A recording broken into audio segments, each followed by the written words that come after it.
The schedules have been dropped. I'm curious, as a player, what do you look at first when the schedules drop? Like, do you guys make as big of a deal as some fans do on Twitter? Because I feel like there's a huge fan base that lives for the NFL schedule release. I mean, we most definitely go through the entire schedule. We go through every game, where we're playing. And it's funny, your family sees the schedule too, and they start hitting you up, hey, we want to come to this game, that game. And so it's a whole lot going on when that schedule is first released. But obviously, it's the first few that are really important. You want to make sure you get those first few games figured out, know who your opponent is, watch a little film on them in the offseason to get ready for that first game. The NFL Christmas slate is the biggest one we've seen. You know, there's Packers, Dolphins, Broncos, Rams, Bucks, Cards. Yeah. How do you feel about the NFL going toe-to-toe with NBA Christmas? To me, it's crazy. The NBA is going to have it's going to have the lowest ratings ever on this Christmas. I mean, it's just primetime football. You have some of the best quarterbacks. You have the GOAT and Tom Brady. You got Russell playing. It's going to be really fun football Sunday. And so to have that on Christmas, I don't think that basketball, no one's going to be watching basketball. I just got to be honest. It's going to be football Sunday, and it's going to be fun. And so I can't wait. It's going to be a fantastic day. Like, is it safe to say that NFL is trying to dominate the American holidays this year? It's like there's the marquee games on Thanksgiving and Christmas Day. You got tons on Christmas Eve and even New Year's Day. Like, what is this? The NFL's been dominating. It's officially America's sport. It's America's pastime. It passed baseball. And so when it's football season, that's literally all that matters. And you got some of the best football that we're going to see this year, especially we talk about the AFC West, some of the best quarterbacks, Tom Brady's potential last year. Aaron Rodgers just signed his new contract, will be in Green Bay for a while. And so it's going to be real exciting.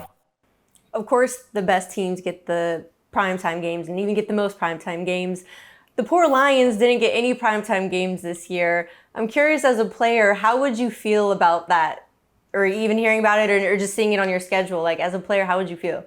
Start winning some ball games and you can join the crew. I mean, we just got to be honest. It's all about TV ratings. It's all about money. And if you're winning 1-2 games a year, no one's watching you. And so if you want to have primetime games, start winning some football games and you can join the club. It's as simple as that. I like that. Hey, fair enough. I know everyone's talking about the AFC West being absolutely loaded. They have a ton of primetime games too. I saw a crazy stat from Schefter after the schedule release, and it was the Chiefs are the first in NFL history to start the season with 8 straight games against a team that has a winning record in the previous season. So their first 8 games are against teams that have had a winning record in the previous season. So you played in that division. Do you think KC is in trouble? I'm nervous for Kansas City. I have to be honest. Once they moved on from Tyreek Hill, I was like, these guys are going to be in trouble. The chemistry that Mahomes and Tyreek Hill had was unmatched. It was some of the best I've ever seen. And Mahomes has a certain style to him. He has a certain style to him where he loves to throw the ball deep. He loves to scramble and just chunk it up to Tyreek. I'm not sure who on that offense is going to get that done. I know they brought in Juju, who's a fantastic player, but Juju and Tyreek are 2 different players, and so I'm a little nervous. I believe they're going to actually finish 3rd in that division. I have the Raiders, then I have the Chargers at number 2. I got the Chiefs finishing 3rd. So you think the Raiders are the clear front runner, you said? I'm going to say clear. I believe they go pull it out. I believe it's going to be tight. It's going to be a tight race all the way to week 15, 16, 17. But I do believe that the Raiders are going to pull it out. You just look at what they did this offseason. I believe if you go team by team, they had the best offseason moves with bringing in Josh McDaniels, adding Devontae Adams. You get Chandler Jones. You get some of the best offensive and defensive weapons in the NFL. And so I believe they're going to be front runners to win this division. How many teams in the West do you think are going to make the playoffs? I know all 4 could make it, right? But it sounds like you even have the Broncos being last. It's going to be 3 teams. It's going to be 3 teams. And those first 3 I said, I believe those are going to be the ones that make it. It's just you got to look at it from a holistic standpoint. You got to look at it outside of the quarterbacks. What's on the other side of the ball? What's on defense?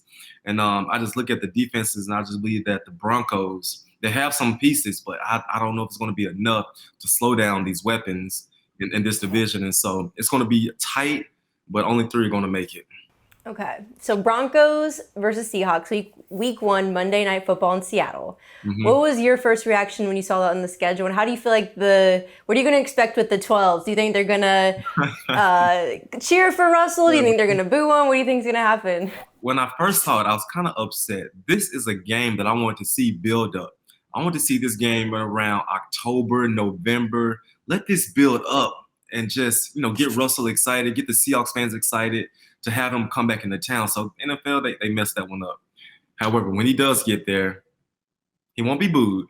He won't be booed. I'm gonna say he I'd won't be be so booed. sad. He won't be booed. They love Russell, but they're gonna be cheering for their 12s. And so I know both Coach Carroll and Russell very well. These two men are gonna do everything in their power to prepare and to win this ball game. And so it's gonna be fun and it's gonna be exciting. And I can't wait to see it. Hey, sports fans, if you want to watch more sports seriously, be sure to check out these clips right here. And make sure you're subscribed to the channel to see all the great content from us here at USA Today Sports.